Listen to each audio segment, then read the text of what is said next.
రాష్ట్ర మాజీ ముఖ్యమంత్రి వర్యులు దివంగత నేత వైఎస్ రాజశేఖర రెడ్డి జయంతి కార్యక్రమం ఈరోజు దర్శిలో మండల కన్వీనర్ వెన్నపూస వెంకటరెడ్డి మహేష్, దర్శి నియోజకవర్గ వైసీపీ యూత్ ప్రధాన కార్యదర్శి ఇరుగుల శ్రీనివాసరెడ్డి, పట్టణ పార్టీ అధ్యక్షులు కట్టికోట హరీష్ల పర్యవేక్షణలో స్థానిక వైసీపీ నాయకులు అందరూ కలిసి ఘనంగా నిర్వహించగా Darsi MLA doctor Buchepalli Sivaprasad Reddy, ZP chairperson Buchepalli Venkayyamma పాల్గొనడం జరిగింది.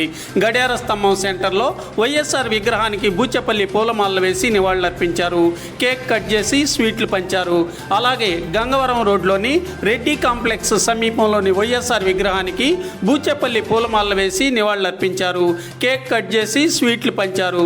ప్రజలకు చికెన్ పలావ్ భోజనం ఏర్పాట్లు జరగగా బూచెపల్లి ప్రారంభించి అందరికీ వడ్డించారు. కార్యక్రమం ఘనంగా నిర్వహించారు.